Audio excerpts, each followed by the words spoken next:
Snow fell gently across the ruined colony, covering broken towers and shattered machines in a soft white silence that almost made the place feel peaceful, if not for the lingering scent of ash and melted metal beneath.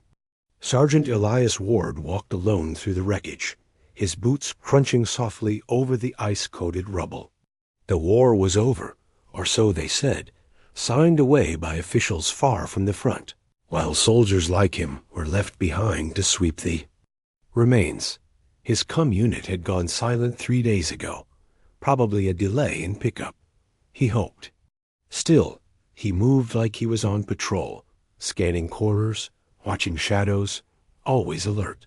Old habits from too many battlefields. As he passed a collapsed residential block, his suit sensors picked up a faint heat signature under the debris. Not enough to mark as a threat. Maybe an old generator, maybe a dying animal. But something tugged at him. He cleared a path through twisted beams and scorched fabric until he found a small hollow space, barely large enough to crawl through. Inside, under what looked like a half-melted tarp and some soot-covered blankets, he saw them two small figures curled together, barely. Breathing, their skin a pale blue-gray, eyes shut tight, limbs thin from hunger. He knew their species immediately, Serati. Most humans had only seen them in combat or on grainy propaganda screens. They were elusive, fast, clever, and quiet. And now, two of them, barely children, lay in front of him like fragile glass. He expected fear, maybe a hiss or a flinch, but neither moved. They were too weak to care. His hand hovered over his rifle for a moment, out of instinct more than intent. Then he sighed, lowered it, and pulled out a ration pack. "I'm not here to hurt you," he said softly, though he doubted they understood. Still, he opened the packet and offered a protein strip. One of them stirred a girl, maybe. She blinked slowly, then reached out with trembling fingers. That was enough. Elias gathered them gently, wrapping them in thermal cloth, and carried them to the old bunker he'd found days earlier beneath an old power substation. It was dark, cramped, but dry and warm once the heater kicked in. He placed them near the heat vent, fed them water drop by drop, and stayed awake all night watching their shallow breathing. He didn't know why he was doing this. Maybe because no one else would. Maybe because he couldn't leave one more thing to die. Days passed. The twins slowly regained strength. They didn't speak, not in his language, anyway, but they watched him closely. He gave them names, since they wouldn't offer their own, Lyra and Talon. He didn't know if it was right, but they didn't resist. Every day he taught them a few words: food, warm, safe. Lyra caught on quickly, repeating sounds with careful mimicry. Talon was quieter, always staring at the sky, through the cracks in the ceiling, like he was waiting for something or someone. Elias told them stories, mostly to pass the time. Tales of old Earth cities, ships that could sail between stars, and music that played in real air, not filtered through static. He showed them how to heat food, how to signal with light, how to stay still when danger came. They watched him, followed him, and one night, when the wind howled louder than usual and the lights flickered, Lyra curled up beside him, shivering, and he didn't move away. He didn't feel like a soldier anymore. Not really. He felt like something else, like a bridge between the world that was and the one that might come after. But peace never lasted long. As the temperature dropped further, he began seeing shadows in the sky patrol drones, black and sleek, moving slowly over the valley. Someone was sweeping the area. At first, he thought it might be rescue, but these weren't standard evac crafts.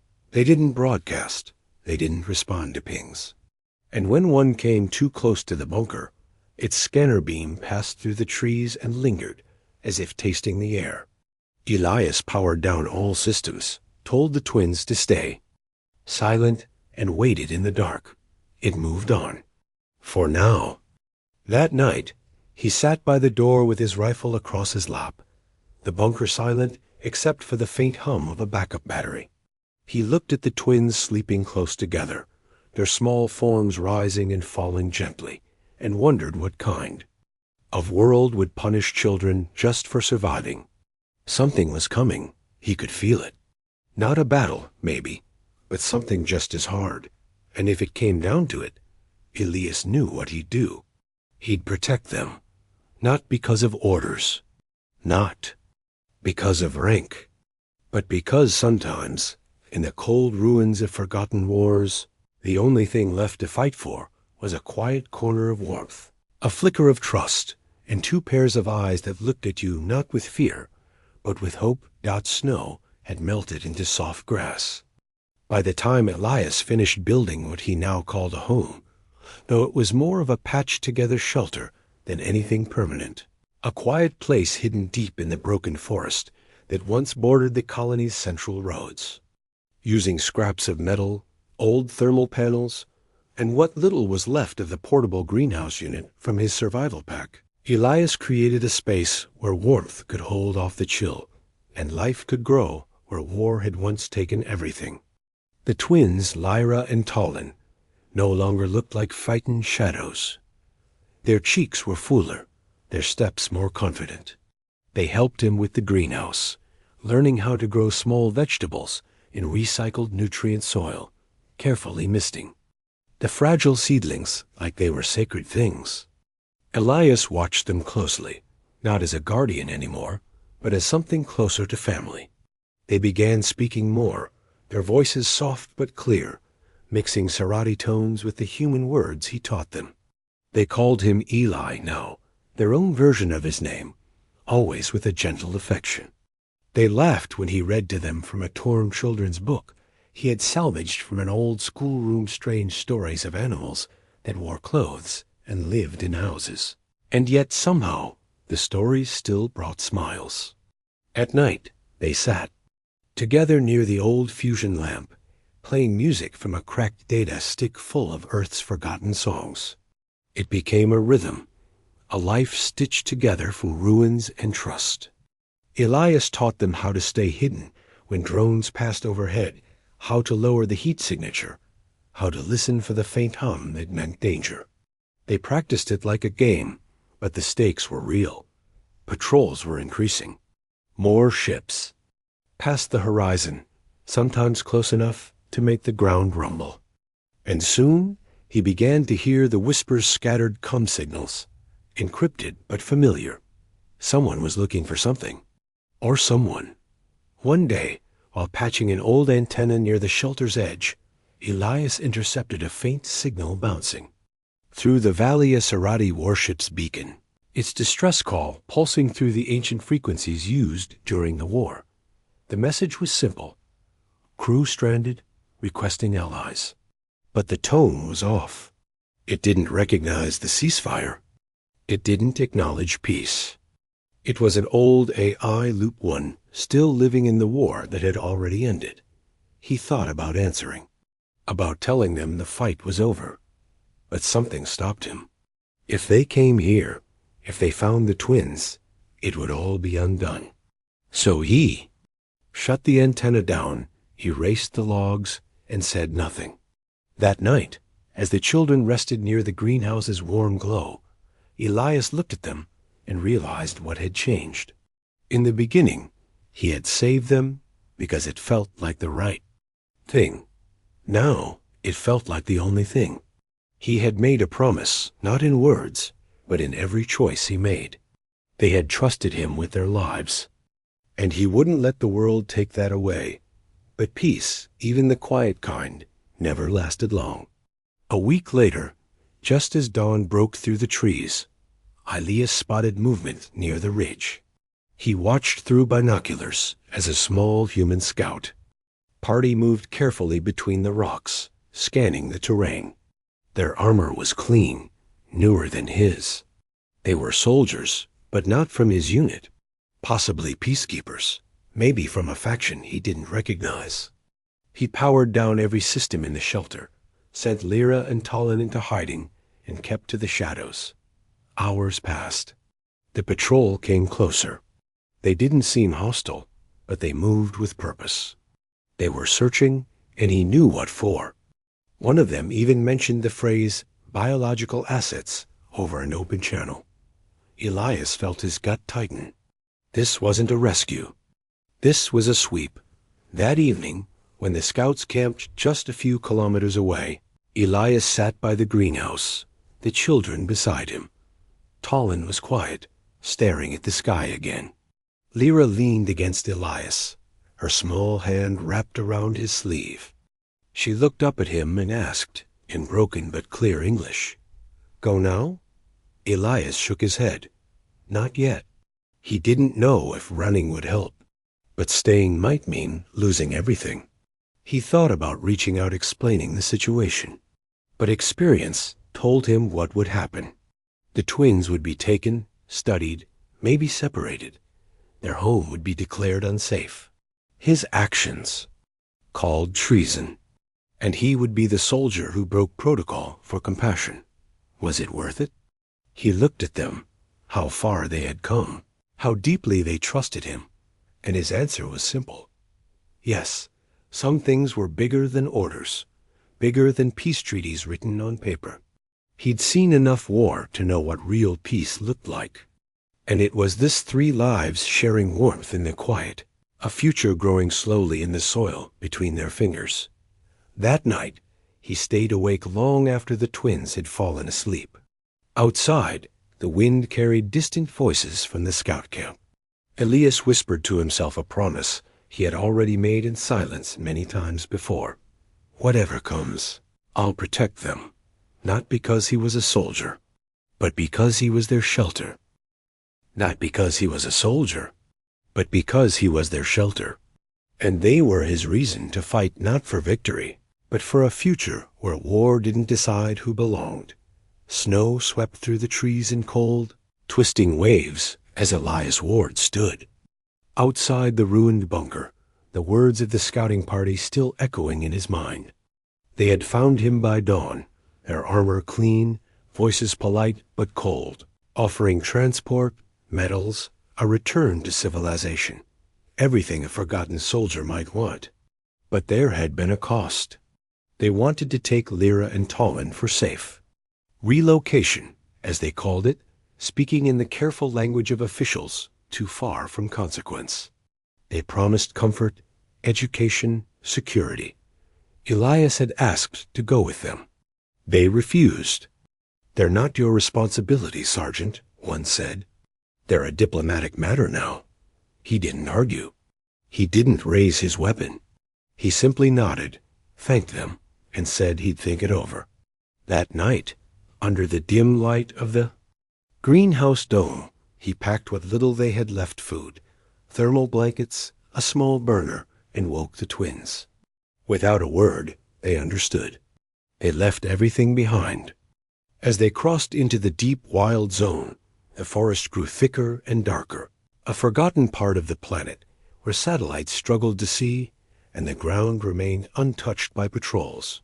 But even there, they weren't free. Drones hovered overhead, casting long shadows in the snow. Beacons blinked red in the trees. Once, they had to bury themselves in frost and leaves for hours while a searchlight scanned the valley below. Elias pushed himself forward, his body aching, vision swimming. But he kept walking. He had made a promise, and some promises were stronger than steel. Days passed in the cold. The shelter they built was crude, a shallow cave hidden by ice. The food ran low, and so did the heat. Elias coughed often, each breath heavier than the thaw. Last, he tried to keep the twins calm, still reading to them, still smiling when he could. But the fever came quickly.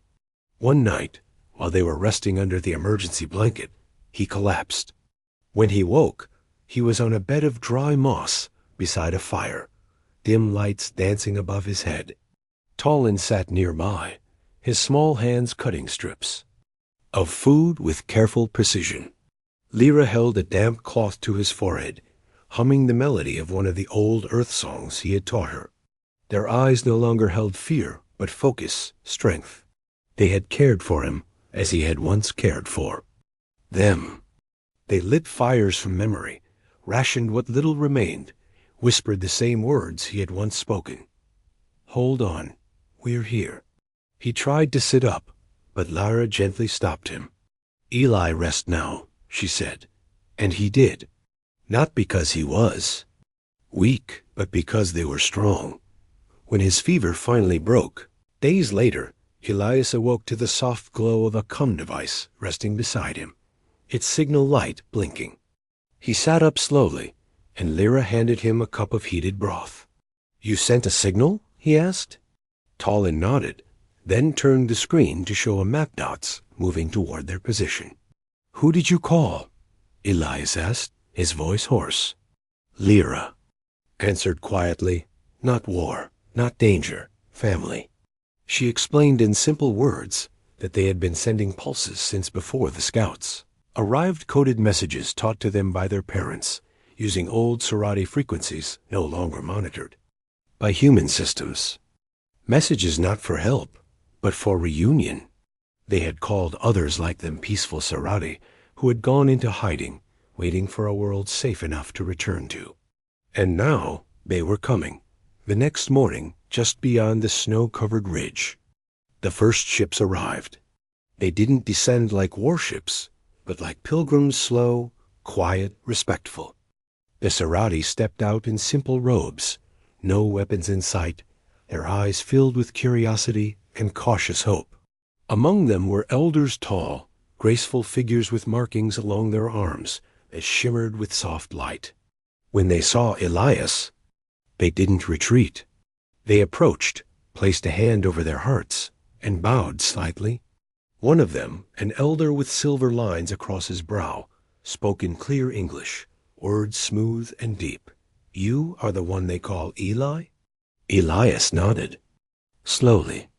The elder looked at Lyra and Tallinn, who now stood proudly beside him, and said, "You gave them shelter. You gave them your name. You gave them something no war ever could." Then, with quiet reverence, the elder added, "You are a life binder, one who connects paths meant to remain broken." Elias didn't know what to say. He had never sought honor. He hadn't wanted a title. He had just seen two children in need, and he'd chosen to stay when everyone else turned away. But now, that choice had become something larger than himself.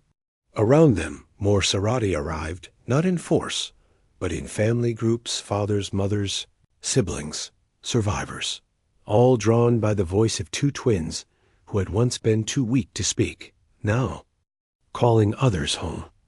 Elias looked out over the valley, snow falling gently again, and realized he had made the right choice in the cold that day, not just by leaving the scouts behind, but by believing that love, not fear, was worth running toward.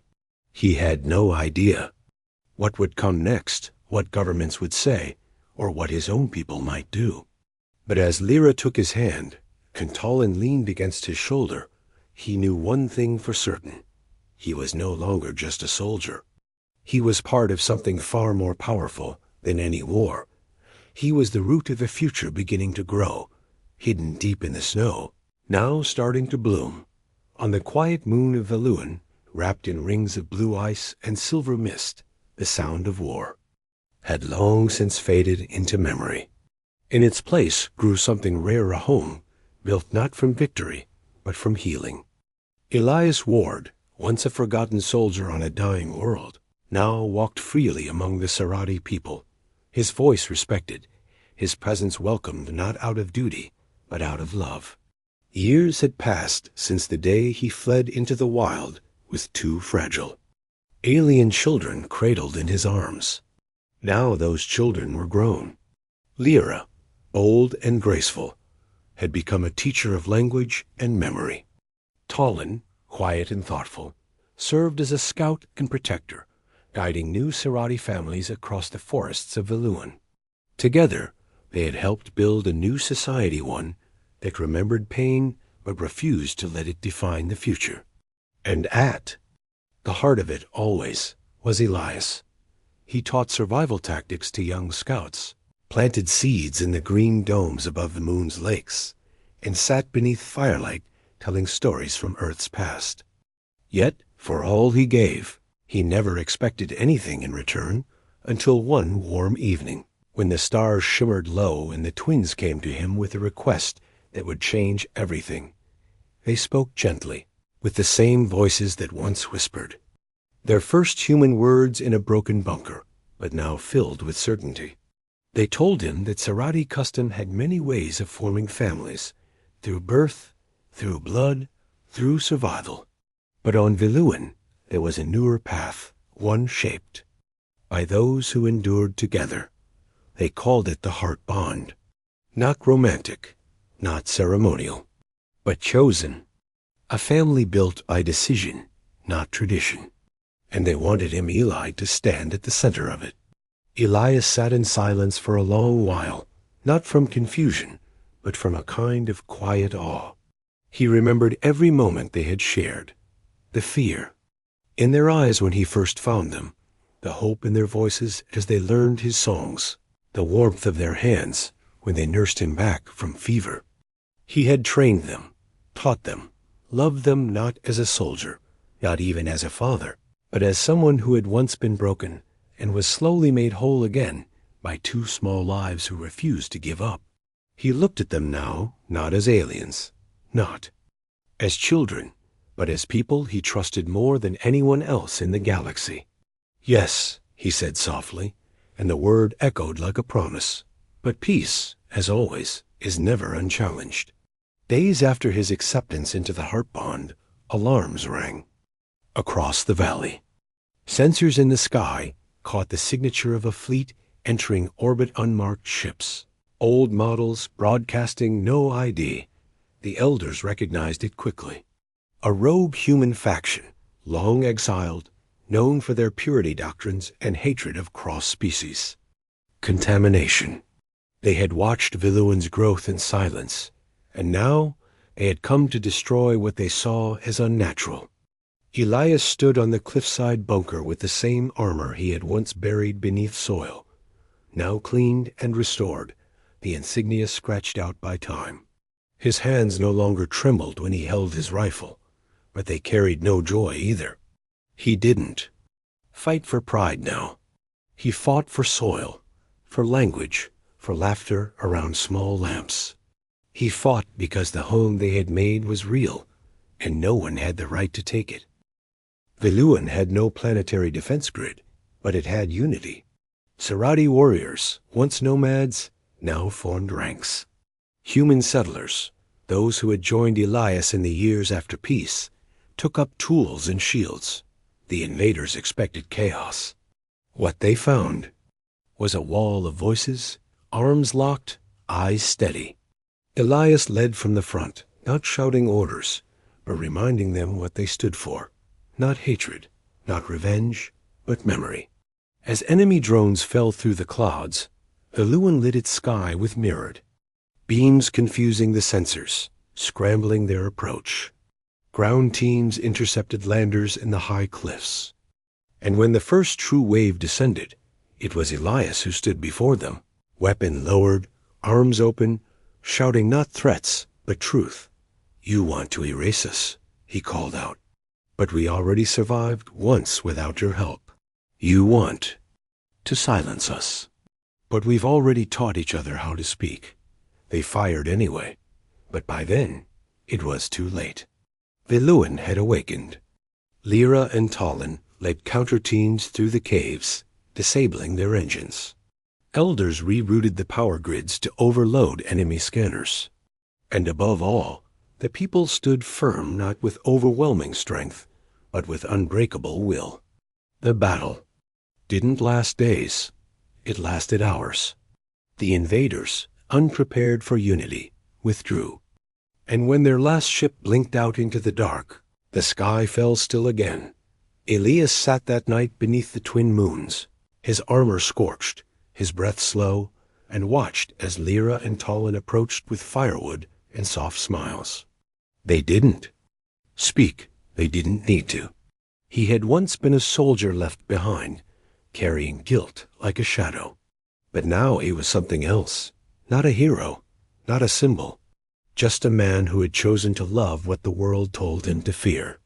And because of that, the stars above Veluin now held light forged not in war, but in quiet bonds strong enough to survive it. Under the soft glow of Veluin's twin moons, peace no longer felt like a dream. It felt like something earned. Rogue fleet had returned to the stars, defeated not by force, but by something far stronger, unity. Elias Ward, once a forgotten soldier trapped in the ruins of a war, had stood at the front of a defense built from trust. No grand weapons fired, no cities were burned. The Serati and the humans who had settled among them fought, not with aggression, but with coordination sabotaging sensors, blinding drones with light mirrors, jamming transmissions using old Earth tech, merged with Serati algorithms. It was a defense unlike anything the enemy expected, a calm storm that swept their hostility aside. The invaders, unprepared for resistance grounded in purpose and care, left in silence. The moment the last ship vanished from the skies, something shifted. Galnet forums lit up with reports. Neutral systems began asking questions. Old treaties were pulled from archives and reread with new eyes. If a small moon like Veluin could stand united without firing a single deadly shot, what else might be possible in a galaxy tired of war? Elias didn't seek recognition. After the battle, he returned to the home he had helped build half buried in the side of a hill, with its garden domes now full of color and life. Lyra and Talon were waiting, their eyes filled with warmth. That evening, before the stars blinked into full view, they brought him to the Grove of Memory, a sacred Serati clearing surrounded by crystal trees and soft, bioluminescent grass. It was time. The heart-bond ceremony wasn't loud or ceremonial, in the way Earth traditions had once been. There were no crowds, no applause, just witnesses from the community elders, friends, and those who had walked this path of survival with them. Lyra wore a shawl woven with fragments of cloth from the old greenhouse blanket, now stitched with silver thread. Talon carried the wooden carving Elias had once made to teach them words, now a symbol passed from child to guide. In the ceremony, they each placed one hand on Alias's chest and recited simple words in both languages. Home is not given. Home is chosen. We choose you. And Elias, voice steady but heart full, replied the same. I choose you. There was no need to speak of the past. They all carried it in scars, in memory, in the silence that once surrounded them. But this moment wasn't about what had been. It was about what they were building. Later that week, Elias sent one final message to Earth, not through official channels, but through an open network used by traders, explorers, and the curious. The message was short, but it rippled through the stars. This is Sergeant Elias Ward. I am alive. I am safe. I will not return. But if you wish to see what peace looks like, come to Veluin. You will not be turned away. Come not to lead, but to learn. There is more to be found here than you were told. And with that, he shut the channel. The reply, when it came weeks later, was not from Earth's military or government, but from a school on Mars. A teacher asked if they could send a learning pod to document Veluin's culture. Then came others, doctors, artists, scholars. They did not come with flags. They came with questions. They came to listen. Seasons passed. Trees grew taller in the valley. New homes rose from the stone, blending Serati architecture with Earth's simpler designs. The children born on Veluin human, Serati, and both played in the meadows together, never knowing the fear that once filled their parents' eyes. And in that quiet home beneath the twin moons, laughter finally returned. Elias would sit each evening by the fire pit outside his home, watching the stars. telling the same stories he once shared in whispers around a dim lamp in a frozen bunker. Only now, the laughter was louder, the warmth real. Lyra often joked about writing their story in both tongues. Talon designed a solar map marking every place they had once hidden.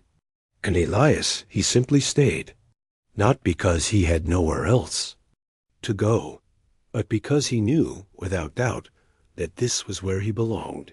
He wasn't a soldier anymore. He wasn't lost. He wasn't surviving. He was living, and not alone.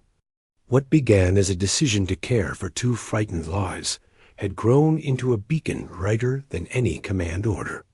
The war was over, but something better had begun.